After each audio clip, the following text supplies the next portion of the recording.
sanad walba mar la qabto oo badankiina ka warhaysin oo sanadkana maraysa kulankii saddexaad oo ku magac dheer suugaan wadaaga dhaqanka Soomaaliyeed ama the annual Somali Cultural Symposium oo sanadkan halkudhagiisu yahay kaalinta masraxa iyo waayaha Soomaaliyeed Somali theater through time malayo maqlayaa okay good waxaa barnaamijkan caawidiin soo qaban qaabiyay meertada aqooneed ee afka iyo suugaanta Soomaaliyeed ama Somali Language and Literary Studies Circle meertada oo ah wadar jimco dhaaf u kulma barashada iyo baarista afka dhaqanka Soomaaliyeed una hawlgala badbaadinta afka iyo dhiirigelintiisa iyo ururinta qoraalka afka qoraalka Soomaaliga kuwii hore iyo kuwa cusub haddaba intaynu sii dhexgelin bandhiga galabtan aanu ku furano quraanka kariimka oo noo akhrin doona Saalax Axmed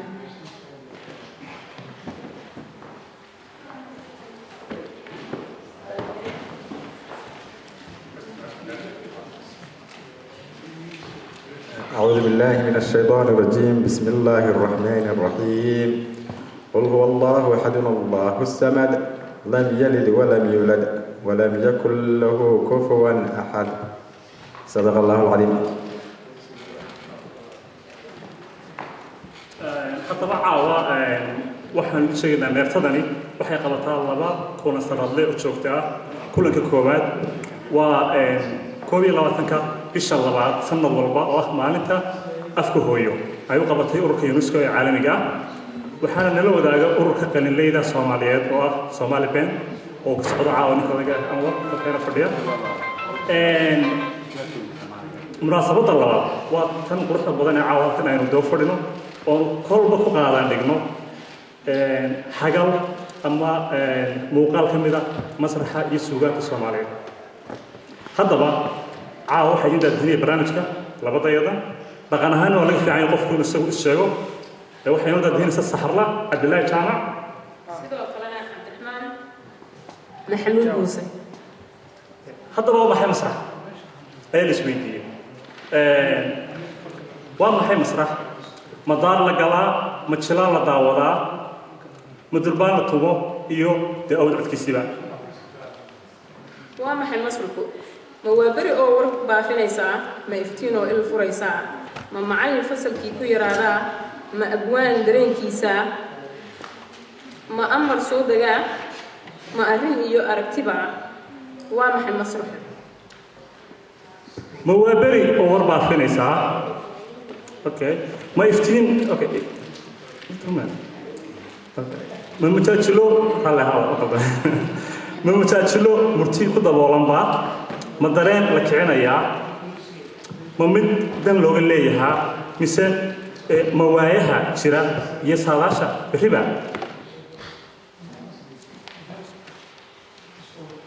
أنا هذا بقى مرحلة أنا كلا قاعدنا وأنا سيدا إنه بلعب دونه هذا بقى واحد كستو لقى شيء هنا يو waxaa laga bilaabaa ambaqaadkii raadqaadkii iyo sida uu soo koray caawa halka waxa nagu diyaaraa Anwar Maxamed Geeriye oo inoo sheekeyn doona marxaladii kala duwanaa iyo halkii loo soo galay fanka Soomaaliyeed ee maanta quruxda iyo muuqaalka koobtiin leh sidoo ku bilaabmay sidoo ku codtay dadkii u istaagay inay hirgeliyaan inagana inay soo gaarsiiyaan suurtagal ka dhigay inuu noqdo fan qaran haddaba waxaan soo dhaweynayaa Anwar Maxamed Geeriye oo ah qoraa suugaanyahan iyo nin bulshada dhexdeeda runtii door weyn ku leh ku soo dhawaama inta hadda ku soo dhawaama wuxuu ka hadli doonaa waayihii Soomaaliyeed ee 1940 ilaa 1960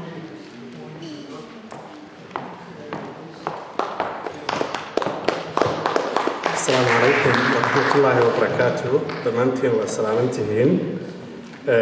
waxaa la ii diray arrin xoog badan oo iga weyn laakiin markaan diyaarinayay leeyahay yiri maadiga ragga ugu daaweyn marka waan qaadanayaa anaga ugu daaweyn waa 1930 ilaa 1970 waa 40 sano 30 daqiiqo aan haystaa dulka xaadis ayaan ku dul maraynaa waayo waqtiga inta la eg lagu soo koobi karay 40 sano oo taariikh fac weyn oo waliba inteeda badan ay qorayn intii qorayd ama hadal lagu helayna wixii aan ka soo ururiyay ciidaasay ka badan yihiin waa bad laakiin waxaan doorbidayaa inaan si dulka xaadisa idinla wadaago haddii ilaahay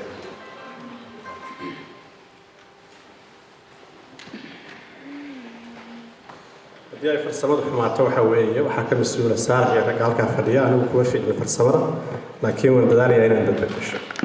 haddaba waxa weeye halkan waxaa ku qoran tax baa ku qoran hordhac baynu kolka hore ka hadli doonaa waa maxay masrax baynu isweydiin doonaa marka curashadii iyo sababihii masraxiyadda soomaalida urisay ayaynu sheegi doonaa daahfurkii masraxa ayaynu ka sheekayn doonaa hadduu ilaahaydu markaas daahfurka waqooyiga soomaaliya koonfurta soomaaliya oo ay xamar u ahayd xudun Djibouti iyo cadan dadka badidoodu ma ay ogaa in bilowgii masraxiyadda soomaalida ay cadan wax ku lahayd laakiin halkan baynu ku arki doonaa sidii ay wax ugu lahayd iyo goorihii hadduu arko kolka hore waxaan isweydiin karayaa su-aasha ah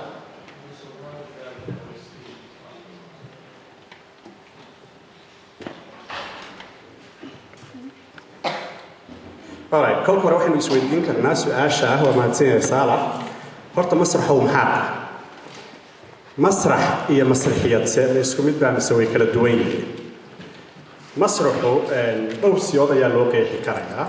waxaa la odhan karayaa waa suugaan jiib iyo jaan leh oo gole caynkan oo kale sida kan caawa aan joogno oo kale lagu soo bandhigo marka hadday tahay suugaan jiib iyo jaan leh oran mayno masraxiyadda soomaalidu waxay bilaabatay 30kii ama 40kii ma oranayo laakiin waxaan oranaynaa contemporary Somali theater ayaa wuxuu bilowday 1940s-kii waa mid ka cusub oo moderate-ka weeye laakiin Soomaalidu jaan iyo jiib iyo gabay iyo maanso ciidaa ka badan oo intaa oo qaybooda horay ayay u lahayd miyigii bay ku haysatay way ku ciyaari jirtay magaaladiina way la timi marka waxa caawa aynu ka hadlaynaa waxa weeye masraxiyadda soomaalida ee casriga ah marka haddii la yidhaahdo jiib iyo jaan bay leedahay waxaan kaloo ogaanaynaa oo isweydiinaynaa masraxu inuu noqonayo suugaan iyo murti uu hal abuurka iyo fanaaniintu ku soo bandhigaan dareenkooda waayaha sida arrimaha bulshada kuwa dhaqaalaha kuwa dhaqanka iyo wixii la mid ah markaas taagan iyadana tusaalayaal badan waxaynu ku arki doonaa dhowr heesood ama dhowr riwaayadood aanu soo qaadan doono si kale haddii loo yidhaahdo waxa weeye masraxiyaddu waxa weeye wax midaysa noocyo badan oo fan ah fanka codka fanka jabaqda ee jaanta ah fanka musiga fanka iftiinkan caawa aan taagannahay ee ilayska leh waxa oo dhan ayay midaysaa marka way ka xoog badan tahay masraxiyadda laba oran karayo fan waa artistna waa hal wax oo ka mida weeyaan masraxiyadda marka haddaynu taas halkaa uga gudubno sidii uu ku dhashay fanka Soomaalidu waxa la aaminsan yahay 1932 fan casri ah laakiin aan riwaayad lahayn heesana lahayn ayaan kala qaybsanayn dadka fanaaniinta ee jilaya oo ay u kala qaybsanayn hal abuurkii fanaankii musiciankii iyo kii majaajileynayay markii ugu horeysay calaamadda noocaas waxaa lagu arkay xamar 1932 sababaha loogu arkay xamar maxay ahayd maxaa dhulka kale intiisa kale ka hormariyay waxyaabaha loogu arkay waxay ahayd xamar waxay ahayd meel xadaarad badan oo ummado badan leeyihiin ay isugu yimaadeen waxay ahayd meel uu joogay gumaysigii Talyaanigu waxay ahayd meel Talyaanigaas jooga si ay u raaxaystaan ay ka keeni jireen Italy ama gobolkii kale ay gumaysanayeen sida Libya iyo Eritrea oo kale kooxo aan ahayn kooxo faneed oo professional ah laakiin ah dad sida yadan dadkaygan isku yimid oo kale wax soo abaabula oo ay markaa ku raaxaystaan ay danahooda ku qabsadaan waxaa jirtay haddaba in kolka ay caynkaa tahay dadka Soomaalida ah ee Talyaaniga u shaqeeya aan loo ogolayn inay riwaayadaha iyo filimada wax ka daawadaan sababtu maxay ahayd waxaa la yiri raaxada iyo fanku waa wax uu gaar u leeyahay ninka cad ee Talyaaniga ah ninka madow ee Soomaaliga ahna wax ku baa waxaana weeye siyaasadihii iyo fikirkii uu watay gumaysigu marka ma ahan wax lala yaabi karayo ummad naga xoog badan oo inoo timid oo tiri war adigu waad madowdahay wax ku balihid laakiin aniga ayaa raaxaysan karay dadka aadka uga agdhowaa Talyaaniga marka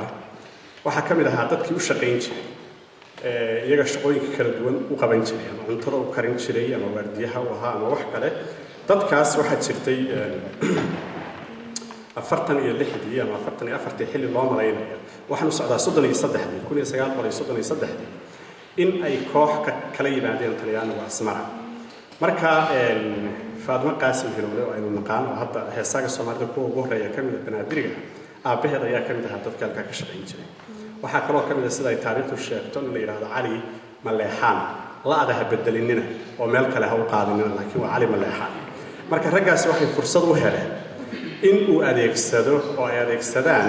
nimankii fankan keenay ee masraxiyadda dhigi lahaa iyaguna ay fursad u helaan caawa ku arkaan waxa meesha laga dhigayo iyo sida ay u shaqeyso iyo sida ay uga duwan tahay midda Soomaalida ee ciyaaraha miyiga ama kuwa xeebaha ama dadka beeraleyda ay tuntaan nimankaasi markii ay soo daawadeen rag kale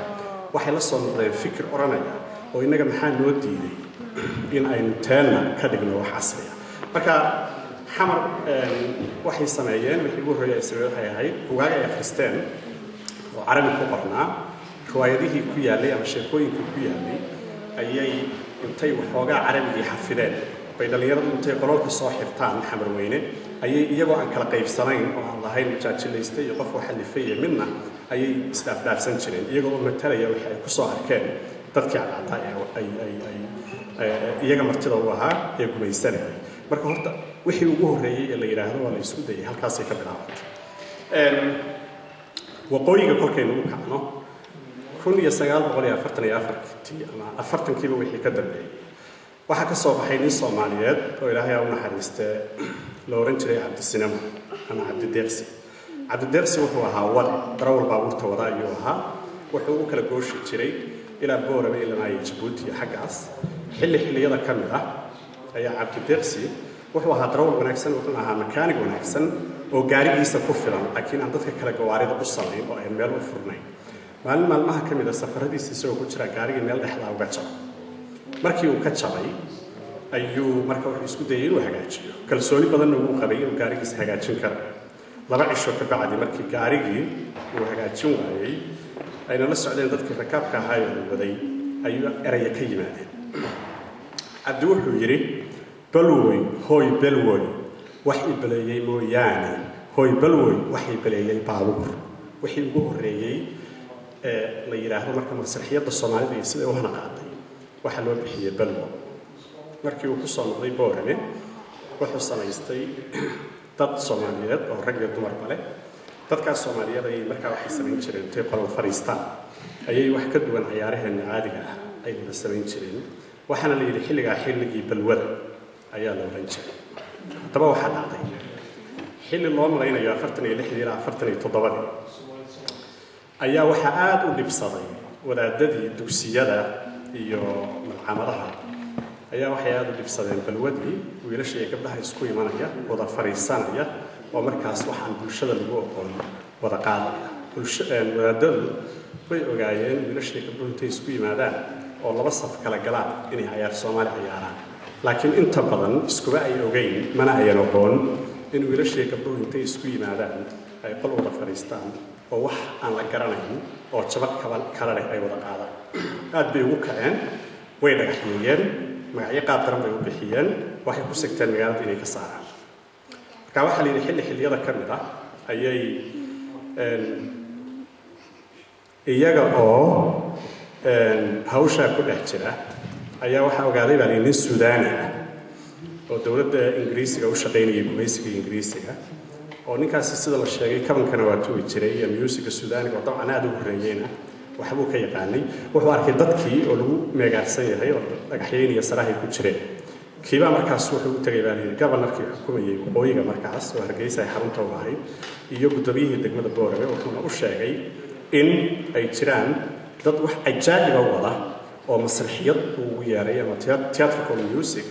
laakiin iyadoo ku cusub awgeed bulshada ay ku kacday ayna meel ku xariisan yihiin marka waxa la yiraahdaa waxa xoreeyay gumaysiga Ingiriiska ka bacdina waxay xorriyad u heleen inay meel barxad ah markii ugu horeysay 46 47 45 midood ay markaa ku soo bandhigaan wixii ay sameynayeen iyagoo haysta taageerada Ingiriiska iyo ciidanka Ingiriiska marka masraxiyad la garan karayo oo la oran karayo wali halabuurkeedu ma hagaagsanayn oo halabuur adag ma ahayn shaqooyinkuna ma ay kala qaybsanayn laakiin waxay waxyaabo inta la alifo ama dhaqankii laga soo qaatay oo la wada qaaday Djibouti ayay u gudubtay iyaduna waxa weeye maadaama ninkani uu la lahaa xiriir Djibouti Cabdisinemo waxaa jiray nin kale oo isaga garabkiisa ahaa kolkii horena kirishbooy u ahaan jiray ama dadka baabuurta ka shaqeeyo gacan yarihiisa marka ninkaas waxa la oran jiray garab Ibrahim garab yara wuxuu dhintay 2 sano ka hor ilaahay naxariista ha siiyo garab yara iyo rag la mid ah Cabdisinemo marka waxay ahaayeen dadkii gaarsiiyay Djiboutina arrinta sababahay u dhalatay marka maxaa ka mid ah maxay saas u dhacaysaa waxa weeye 45 markii laga soo noqday dagaalkii labaad ee dunida waxa yimid Soomaali badan oo adduun arag ah waayo arag ah oo ama dagaaladii soo maray ama dooyihii iyo maraakiibtii raacay oo dabadaha tagay oo soo arkay ummadaha shisheeye waxyaabaha ay sameeyaan fanka ay leeyihiin masraxiyadooda iyo siday ugu raaxaystaan iyo siday u sameeyaan taas mid bay ka ahayd waxa kaloo mid ka ahayd dadka oo u cilqaday in ay heraan erayo masraxiyadeed aan gabay kaliya iyo maansal iska yiraahdo kaliya ahayn laakiin gumaysiga ay ku tusaan sida ay xorriyadda u raadinayaan iyo sida ay xorriyadda u rabaan midda kale waxay noqotay oo arrin kale iyadoo loo soo qaadan karaya bulshadu way kobcaysaa way koraysaa revolution baa dhacaya xilliga ka dambeeya generation dadku ka dambeeya wuxuu leeyahay garasho gaara iyo rabitaan gaara buu leeyahay isagoo kii hore wax ka wata ayuu haddana wuxuu yeelanayaa mid gaar uu doonayo inuu adduunyada kale kula qabsado taasina mid bay ahayd waxyaabaha oo dhan oo la isku geeyay ayaa waxay dhaliyeen marka masraxiyadii Soomaalida riwaayadihii ugu horeeyay inta loo ogyahay 1954 ayuu magaalada Hargeysa wuxuu ku sameeyay nin la yiraahdo Xuseen oo Faarax Ilaahay ha u naxariisto uu dhintay halabuurka Soomaalida kuwa ugu qiimaha badan buu ka mid ahaa riwaayad la oran jiray Soomaalidii hore iyo Soomaalida maanta bal u fiirso 1954 wuxuu leeyahay Soomaalida iyada maanta joogta tii hore naga fiicnayd inaguna maxaynu oranaynaa Soomaalida maanta joogta tii waxa ka fiicnayd 60 baan oranaynaa marka generationist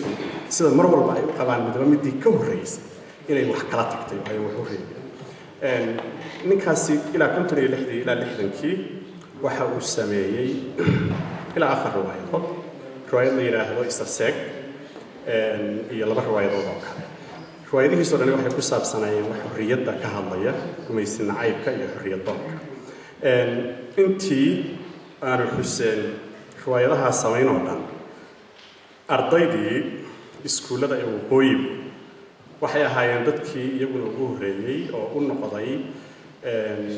adeega in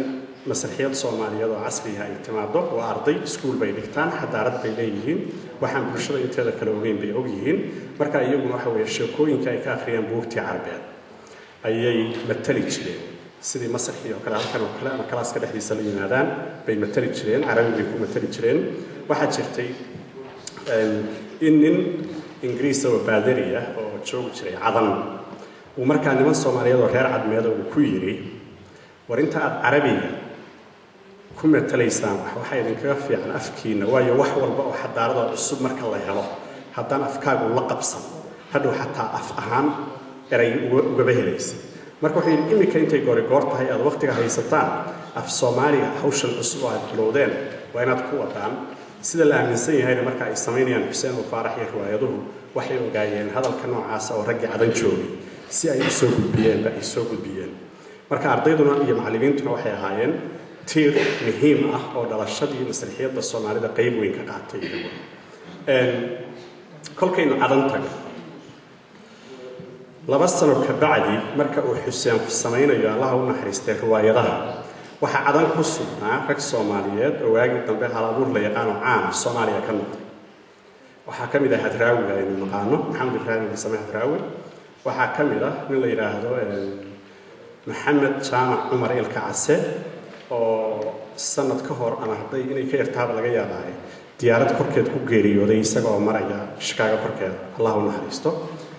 waxa joogay oo kale barxad cas iyo rag la mid ah caynkaas oo kale rag caynkaas ah laftigoodu cadan waxa ay ka wadeen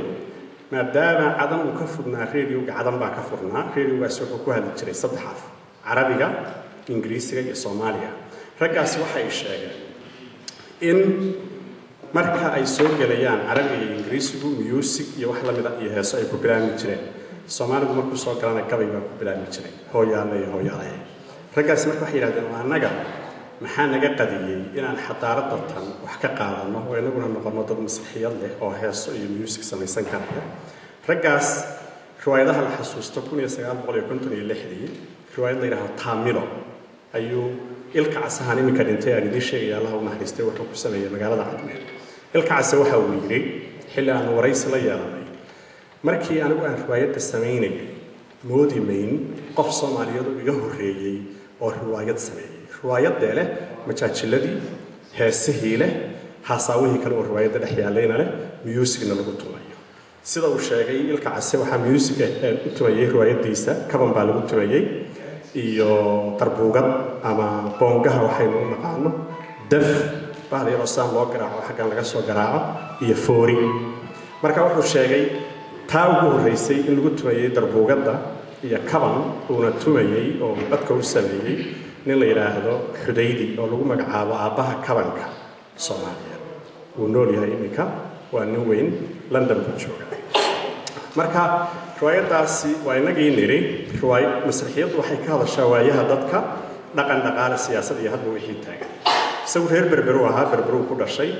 marka waxa jira dhaqan waqooyiga ka jira inta ogna way ogtahay intaan weyna way ogaanaysaa waqooyiga Soomaalida ku nooli ilma adeerkiisu guursadaan koonfurtana hadda way cusub tahay oo way isguursadaan laakiin inaabtida lama guursan jirin waqooyiga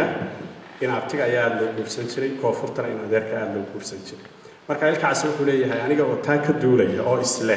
laba qof oo siman baa ilmihii gabdhihii dhalay adeerka waa dhalay ama habaryarta waa dhashay inaabtiga maxaa hadii la guursaday inaabti in adeerta loo guursan lahayd hadii in adeer la guursadayna tan loo guursan yahay ayuu labada dhaqan oo isdiidan oo hal bulsho dhexdeeda ka jirta wuxuu sameeyay riwaayadda la yiraahdo taamilo waa magaalada cadan weeye kolkii uu taamilo sameeyay ilaa laba riwaayadood oo ku sameeyay oo cadan ka hana qaaday Soomaaliya aan soo gaarin laakiin markii dambe uu soo weecday xaggan iyo Soomaaliya wuxuu ka mid noqday dadkii la oran jiray xabadi keenta lixdameeyadii xilli aan ugu imika sheegi karin 1967 malaha macna Saciid baa sheegi doonay wadanka uu ka mid ahaa isaga yimid hadraaw baa yimid barkad astaa yimid rag badan caynkaas ayaa yimid inkastoo laga yaabo barkadaas inuu iyaga ka soo wareegay marka cadanna caynkaas ayay uga bilaabatay oo iyagu aan sugeyn xamar marka Hargeysa iyo Boorame Djibouti iyo cadan sida ayay garbasidan u socdeen in masraxiyad Soomaaliyeed oo casri ay bilaabato halka kolkay marayso kontonkii ilaa 60kii riwaayadaha la sameeyay waxa ugu caansan markaa riwaayadahaas uu sameeyay Xuseen oo Faarax soo sheegnay iyo riwaayadahan kale ee ilka cas sameeyay dadka qaar waxay oran karayaan ama ku doodi karayaan labadoodu inay ahaayeen cirbixiyeenadii dhalashada masraxiyadda Soomaaliyeed qayb ka mid ah ilaa iyagu laba meelood oo kala duwan bay ka yimaadeen laakiin Djibouti iyo Xamar iyaguna waxay leeyihiin qaybtooda muhiimka ah inay siday rabtaa ahaato laakiin taariikhda caynkaasi sidaa ay ahayd kubana helin inaan ku riyooday akhris iyo waraysi aan sameeyay ayaan ku helay mana oranayo waa bir ku go'an oo waxaan idin sheegay waa sax weeye 60kii markii la soo gaaray waxaynu xasuusan karnaa hees laga qaaday Hargeysa ee oran jirtay mankii candadii wataanayse amaal lahashe iyo wax la mid ah waxay ahayd 60kii korkii xorriyadda la qaadanayay kulub baa qaadayay sida qiyaasayo waxay ku tusinaysaa masraxiyadii ay ka soo dhex baxday heerka ay gaartay music ahaan cod ahaan iyo kala qaybsanaantii dadka shaqadan ka shaqeynaya waxay yeelatay 54 ama 55 markii la soo gaaray hal abuur qof riwaayadda alifa ama laba isugu tagta hal riwaayadda alifta heesa dad heesa majaajilaysti qof dadka ka qusbiya musician xagga ku fadhiyo music ku tuma hadbana music la tumaya waxay ku xirnay xadaaradda iyo waayaha la jooga intay la eg tahay oo inagii niri wuxuu ka soo dirowday kaban iyo darbuugad daf baa soo raacay foori baa soo raacday maantana waynu aragnay waxa aynu ka yeerino sida ay u tira badan yihiin marka sidaas iyaduna u shaqeynaysa 60kii hadii la soo gaaray ee xorriyaddii la qaatay ee dawladda dhalatay ee xamar la isugu tagay masraxiyadii kaba harin oo gumaysigii la nibcaa wixii loo adeegsanayay uga ay harin way sababahay u dhalatay taakliya maahana way badneed oo inagii soo sheegnay maxaa dhacay waxaa dhacay in riwaayado kale oo badani soo baxaan intooda badanna waxay ahaayeen qawad la qawaday sidii loo maamulay xorriyaddii la helay waxaa suuragala halabuurka badidiisu inuu leeyahay sida wax loo maamulay sida wax loo qaybsaday sida wax walba hal meel la isugu geeyey si adduunyada sida la rabo in adduunyada lagula tartamo iyadoo dowladnimo la sheeganaya sax ma ah tusaale ahaan hees soo baxday 1963 oo nin saxardiid la oran jiray uu sameeyey oo 2 sano ka hor Hargeysa ku dhintay ubixii baxaya la oran jiray wuxuu ka hadlayay in xorriyaddii la qaatay iyo dowladnimadu ay ahayd wax qurxoon oo baxaya marka wuxuu leeyahay ubixii baxaya Saudigan abaarsaday ayaa heestu kolkay socotaba waxay noqonaysaa halka ugu dambaysa marka muxuu ka hadlayaa ubax halka yaal iyo gabar midna ka hadlayo wuxuu ka hadlayaa xorriyaddii loo soo oomay ee dhiig u daatay ee wanaagsanaydey soo adiga kan sida lagu maamulay ay xumaatay maaha waxa kale marka xilligaas riwaayadaha soo baxay waxaa ka mid ahaa waqooyiga kolka aynu joogno alla aamin ma isho ubixii baxayay oo lagu sheegay in iyaduna ay riwaayad magaceed ahayd laakiin heestaa ku jirto hadimo oo 69kii hadraawi uu sameeyey alla aamin ma isho waxaa sameeyey axmed salebaan bide ubixii baxayay ninkaas saxardiid la yidhaahda baa sameeyey iyo riwaayaddii ugu caansanayd xilliyadaas oo la oran jiray hal abuur la oran jiray shabeel naago libertine shabeel naago marka riwaayadda aynu ku hakan haddii aynu niri masraxiyaddu waxay ka hadashaa dhaqanka dhaqaalaha siyaasadda arrimaha bulshada xanuunka haya oo hal abuurku naftiisa kaliya kaba sameeya aad moodid xanuunka bulshada dhan isaga la saaray ayay soo kutaacayo bannaanka keentaa markaas waxay noqotaa wax xikmad oo waxay ka hadlayso ama lagu camal falo ama de halkeedii looga dhawaaqo sida riwaayadaha Soomaalida badidooda ay u badan yihiin riwaayadaas waxaa sameeyey xasan sheekh muumin allah u naxariisto 5 sano ka hor meelahaas buu dhintay haddaan khaldanayn wuxuu ahaa nin asalkiisii boorama ka yimid oo reer waqooyiga shabeel naago maxay ka hadlaysay 1968 iyo dabayaaqadii 60-yadii waxaa aad u batay gabdhaha inta beenta loo sheego ka bacdina looga dhaqaaqayo meesha markaas xasan isaga oo bulshada ka mid ah bulshaduna wada arkayso waxa socda ayuu wuxuu qaatay roolka ah inuu sameeyo riwaayadda magaceeda la yiraahdo shabeel naagood shabeel haweenka ku dhex jira uu qabanayaa markuu ceejiyana dhiigu ka shaqeeyaa uu ka dhaqaaqaya oo kala bay ka dhigan tahay marka waxay ka hadlaysay gabar qayb ka mid ah gabar uu nin ka weynay helayo wadada ka helayo uu haasaawinayo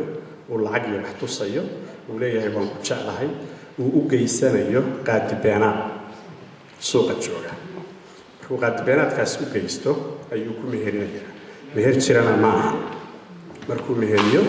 ayuu meeshuu rabo la tegayaa gabadhii markaas uur bay yeelanaysaa isagiina wuu dhaqaaqayaa markay uurka yeelato bulshadiina waxay oranaysaa waad kacaysa waad xero dhaaf baad samaysay waxaan ilaahay ogolayn baad samaysay dhaqankii baad ku xadgudubtay marka gabadhii waa la takooraya isagu dantiisii wuu gaaday laakiin gabadhii waa la takooray waxaana looga tegay uurkaa markuu dhasho iyo waxaasoo dhanna bulshadu way ku caayaysaa bulshada Soomaaliduna allaha naga daaweeye waa bulsho aad iyo aad isugu cayda waxyaabaha caynkaas oo kale iyo xataa waxyaabo ka yaryar marka riwaayadaas oo kale waxyaabahaas ay ka hadlaysaa marka waxaad garanaysaa riwaayaddu inayan ahayn iska sameyn ama masraxiyadda Soomaalidu ee ay tahay wax markaa jira oo xanuun bulshada haya ah inay ka hadasho marka hees waxaa jirta iminka aynu ku hakan karno riwaayad kuba ay jirin heesta waxaa la oran jiray leexa waxaa la sameeyey 1968 xilliyadeedii dambe halabuurka sameeyey wuxuu ahaa axmed salebaan bide kolka uu leexa sameynayay sida bulshadu u qaadatay oo anigu aan ku ababay oo macnaheedu u aqaanay iyo sida ay tahay iyo wuxuu kala jeeday labay kala ahaayeen waayo masraxiyaddu kolka ay soo baxdo halabuurku ujeedu leeyahay bulshaduna 200 oo ujeedo ayay ka soo saaraan midna ugu kolkaad hees dhagaysato qof waliba meesha xanuunaysa ee laga hayo iyo heesta iyo masraxiyadda soo baxday ku daweystaa waayo Soomaaligu waxa la yiraahdaa waa margi oo kale oo hadda dhinac u jiidmayaan waayadii la oran jiray ma aha wax fixid ah oo meel fadhiya weedha afka Soomaaliga suuragal waxa ay inaad 7 ama 8 ama 9 nooc oo kala duwan aad u sharxi kartid halka kolkay marayso ninkaas heesta uu sameeyey uu leeyahay waa adiga kan liitee leexada ku sidateen maxaa luray naftaada Soomaalidu waxay u qaadatay xilligii 68 isagu wuxuu sameeyay gabar uu jeclaa oo nin kale guursatay oo reerka ay nin kala siiyeen oo ay dhowr sano iyadoo 4 caruur iyo waxla ay iska hor yimaadeen oo markii ay iska hor yimaadeen uu kula taliyay fadlan reerkaaga dhaqo ninkaaga ku noqo gurigaaga ha iska baabiin kolkuu ka dhaqaaqay wuxuu leeyahay waa masayra waxaan leeyahay war maxaad waran weyday ninka cayri markuu masayray buu yiri aan saa gadaal ugu soo eegay ilaahayna aan ka baqayo malaha halka warqad baa ka soo socotee ayaan wuxuu yiri mirihii halka laga bilaabay ilaa gurigii ku dhameeyay gabadhigu marka leeyahay adiga kan dito leexada ku sidatay maxaa muran kartaa laakiin maxaa dhowr bilood ka bacdi doorashadii 68 baa Soomaaliya ka dhacday badideenu doorasho ma ayna arag Soomaaliya ka dhacday laakiin taariikhda waxayna baraysaa dadka naga waaweynaa 68 doorasho dhacday kolkay doorashadaas dhacday madaxweynihii qaranka aadan cabdulla cusmaan waa laga raayay waxa ka raayay ninkii markii hore isaga prime minister ka wahan jiray 4 sano ugu dambeysayna tuuriyaal iska ahaa oo siyaasadda ku jirin cabdirashiid cali sharmaake isagana Allah u naxariisto subixii markii lagu dhawaaqay inuu cabdirashiid madaxweyne noqonayo sida la sheegay radio muqdisho waxa fadhiyay in la yiraahdo cabdi xaaji goobdoon oo imika xamar jooga oo wareegayaasha hore Soomaaliya ka mid ahaa heestan oo soo baxday ayuu xanuunkii hayay ku daway markaasuu isagoo kula hadlaya aadan cadde waayo mirihii way iskeenayaan uu geliyay dadkiina sidaas waxay ugu qaateen axmed salaam miraha uu sameeyay inuu ku daganayo aadan uu tagay iyo cabdirashiid oo soo fuulay waa khaladaadka ay leedahay laakiin de kullayba haddaad ku dawaysanayso marka laga hayo waxba kuma jiro suugaanta caynkaasi u shaqaysa waxaan ku soo gabagabaynayaa waxaan aniga xilligayga ahay 30 ilaa 70 halkaas ku joojinaya laakiin aniga heestii igu horeysay ee aan maqalo noloshayda reer miibaan ku dhashay anigu 5 sano ama 5 sano iyo bari wax caynkaasaan jira adeerkayo radio wataa yimid inuu miyiga iga soo kaxeeyo doonaya radio ugu watay markuu radio ugu watay uu yimi ayaa waxa soo galay hees adeerkay radio-gii iba u tusin adeerkay radio-gii iba tusin waayo waxa kaliya aan aqaan waxay tahay maqal baan raacaa dhagax baan iska wataa waxaan arko aan dhagax baan ku dhufanayaa heestii ku jirtay radio-gaas waxay ahayd heestan oo saalaxidiin daari doono halkaas aan uga baxayaa waa mahadsantihiin ay hope inaan u beertaan